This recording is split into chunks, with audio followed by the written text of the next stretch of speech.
ఆ నాయకుడు దశాబ్దాలుగా టీడీపీలో కొనసాగారు. ఏమైందో ఏమో తెలియదు గాని సడన్ గా బాబుకి బై బై చెప్పేసి జగన్ పంచన చేరిపోయారు. అందులోనూ కూటమి పాలన ఏడాది కూడా గడిచి గడవక ముందే అసలు ఆ నాయకుడికి జగన్ ఏం హామీ ఇచ్చారు? ఇప్పుడు ఆయన రాకతో వైసీపీలో చిచ్చు ఖాయమా? ఈసారి నియోజకవర్గాల పునర్విభజన జరగకపోతే సీట్ల సర్దుబాటులో కుమ్ములాట తప్పదా? ఇంతకు ఎవరా నేత? ఏంటా కథ?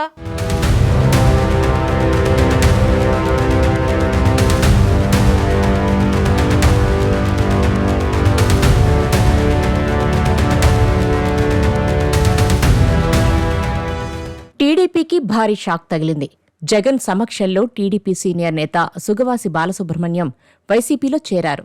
గత కొన్ని రోజులుగా టీడీపీ అధిష్టానం మీద గుర్రుగా ఉన్న సుగవాసి బాలసుబ్రహ్మణ్యం తాజాగా వైసీపీ కండువా కప్పుకున్నారు. ఉమ్మడి కడప జిల్లాకు చెందిన సుగవాసి బాలసుబ్రహ్మణ్యం కుటుంబం సుమారు 40 ఏళ్లుగా తెలుగుదేశం పార్టీలో కొనసాగుతూ వస్తుంది. టీడీపీ సీనియర్ లీడర్ మాజీ ఎంపీ సుగవాసి పాలకొండ రాయుడు తనయుడే సుగవాసి బాలసుబ్రహ్మణ్యం 1995లో రాజకీయ రంగప్రవేశం చేశారు. రాయచోటి జడ్పీటీసీగా గెలుపొందారు. అనంతరం కడప జిల్లా పరిషత్ చైర్మన్గానూ పనిచేశారు. 2012లో రాయచోటి ఉప ఎన్నికల్లో టీడీపీ నుంచి పోటీ చేసి ఓడిపోయారు. 2024 ఎన్నికలప్పుడు రాజంపేట అసెంబ్లీ నియోజకవర్గం నుంచి టీడీపీ అభ్యర్థిగా పోటీ చేసిన సుగవాసి బాలసుబ్రహ్మణ్యం ఓటమి పాలయ్యారు. అయితే రాష్ట్రంలో కూటమి ప్రభుత్వం అధికారంలోకి వచ్చినప్పటికీ తనకు తగినంత ప్రాధాన్యం లభించలేదని గత కొంతకాలంగా సుగవాసి బాలసుబ్రహ్మణ్యం అసంతృప్తిగా ఉన్నారు. ఈ క్రమంలోనే కడపలో టీడీపీ మహానాడు జరిగిన 10 రోజుల తర్వాత సుగవాసి బాలసుబ్రహ్మణ్యం టీడీపీకి రాజీనామా చేశారు. ప్రజల సలహాలు, సూచనలు, అభిప్రాయాలు, మనోభావాలను గౌరవిస్తూ టీడీపీకి రాజీనామా చేస్తున్నట్లు అధినేత చంద్రబాబుకు రాజీనామా లేఖ పంపారు. రాజంపేట నియోజకవర్గం టీడీపీలో విభేదాల వలనే ఆయన పార్టీ మారినట్లు తెలుస్తోంది. రాజంపేట పార్లమెంటు నియోజకవర్గం టీడీపీ ఇన్ఛార్జ్ జగన్మోహన్ రాజు, మాజీ ఎమ్మెల్సీ చెంగల్ రాయుడు, సుగవాసి బాలసుబ్రహ్మణ్యం మధ్య విభేదాలు ఉన్నట్లు ప్రచారం జరుగుతోంది. ఈ క్రమంలోనే సుగవాసి బాలసుబ్రహ్మణ్యం టీడీపీని వీడి వైసీపీలో చేరినట్లు రాజకీయ వర్గాల్లో ప్రచారం జరుగుతోంది.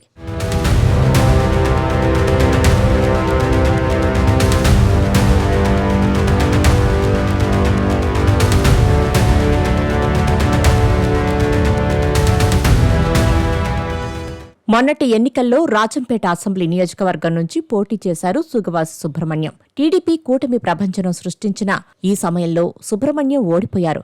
అయితే ఓటమి నాటి నుంచి సుబ్రహ్మణ్యం పరిస్థితి తీసికట్టుగా మారుతోంది. ఆయన నియోజకవర్గంలో మిగతా నేతలను కలుపుకుని వెళ్లడం లేదన్న టాక్ ఉంది. 1-2 సార్లు అధినేత చంద్రబాబు హెచ్చరించారు కూడా. ఈ క్రమంలో ఆయన మనస్తాపానికి గురయ్యారు. మరోవైపు పార్టీలో ప్రాధాన్యత తగ్గుతుండటంతో బయటకు వెళ్లిపోవడమే మేలన్న నిర్ణయానికి వచ్చారు.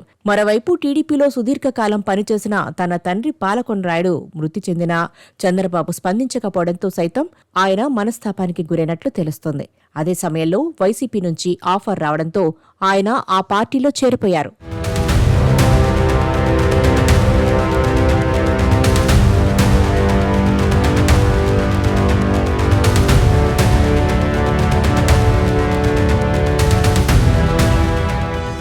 సుగవాసి సుబ్రహ్మణ్యం తండ్రి పాలకొండ్రాయుడు చంద్రబాబుకు సమకాలికుడు. 1978లో జనతా పార్టీ తరపున తొలిసారిగా ఎమ్మెల్యేగా ఎన్నికయ్యారు. చంద్రబాబుతో పాటు అసెంబ్లీలో అడుగుపెట్టారు. అటు తర్వాత 1983లో పాలకొండ్రాయుడు స్వతంత్ర పార్టీ అభ్యర్థిగా పోటీ చేసి మరోసారి ఎమ్మెల్యేగా గెలిచారు. అనంతరం టీడీపీలో చేరి ఎమ్మెల్యేగా, ఎంపీగా ప్రాతినిధ్యం వహిస్తూ వచ్చారు. ఆయన వారసుడిగా తెరపైకి వచ్చారు సుగవాసి సుబ్రహ్మణ్యం. 2024 ఎన్నికల్లో చంద్రబాబు ఆయనను పిలిచి టికెట్ ఇచ్చారు. కానీ ఓటమి చవి చూశారు. మరోవైపు రాజంపేట అసెంబ్లీ నియోజకవర్గంలో వర్గపోరు అధికమైంది. సుబ్రహ్మణ్యంకు ప్రాధాన్యత లేకుండా పోయింది. వచ్చే ఎన్నికల్లో రాజంపేట పార్లమెంటు టికెట్ ఇస్తారని జగన్మోహన్ రెడ్డి ఆఫర్ ఇచ్చినట్లు తెలుస్తోంది. మరోవైపు రాయచోటి అసెంబ్లీ టికెట్ హామీ కూడా ఉందన్న ప్రచారం సాగుతోంది. కానీ చివరకు రాజంపేట పార్లమెంటు టికెట్ హామీ దక్కినట్లు మరో ప్రచారం నడుస్తోంది.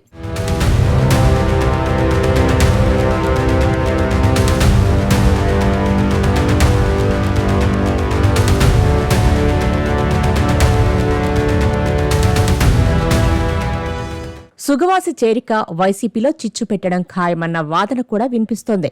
అసలే కంచుకోటలు బద్దలై మళ్లీ కోటలు కట్టడం సాధ్యమో కాదో తెలియని పరిస్థితులు ఉంటే తొందరపడి ఇతర నేతలకు టిక్కెట్టు హామీలు ఇచ్చి పార్టీలో చేర్చుకుంటున్నారని రాజకీయ వర్గాల్లో చర్చించుకుంటున్నారు. దాంతో ఇప్పటి వరకు లాయల్గా ఉన్నవారు జగన్ వెన్నుపోటు పొడుస్తున్నారని, తాము కూడా అదే పని చేసేందుకు రెడీ అవుతున్నారట. సుగవాసి టార్గెట్ రాయచోటినే. తనకు అక్కడే సీటు ఇస్తే వైసీపీలో చేరేందుకు సిద్ధమని చెప్పడంతోనే జగన్ అంగీకరించారట. అదే జరిగితే రాయచోటిలో జగన్ మిత్రుడు గడికోట శ్రీకాంత్ రెడ్డి పరిస్థితి ఏంటన్నది తేలాల్సి ఉంది. నిజానికి గత ఎన్నికల్లోనే ఆయనకు టికెట్టు లేదని జగన్ చెప్పినా పట్టుబట్టి ఎలాగో తెచ్చుకున్నారు. ఇప్పుడు అక్కడ చాలా మంది రేసులో ఉన్నారు. రెడ్డప్పగారి రమేష్ రెడ్డి, జైల్లో ఉన్న ధనుంజయ రెడ్డి కూడా రేసులో ఉన్నారు. రాయచోటి అసెంబ్లీ ఇవ్వబోమని, రాజంపేట పార్లమెంటు ఇస్తారని కొంతమంది చెబుతున్నారు. అంటే మిథున్ రెడ్డికి హ్యాండ్ ఇస్తారా అన్నది చూడాల్సి ఉంది. ఒక్క సుగవాసి చేరికతో వైసీపీలో భవిష్యత్తులో చిచ్చు ఖాయమని అంటున్నారు రాజకీయ పరిశీలకులు.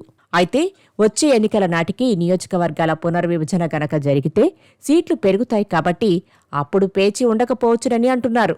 చూడాలి మరి సుగవాసి చేరిక వైసీపీకి ప్లస్ అవుతుందా మైనస్ అవుతుందా అన్నది.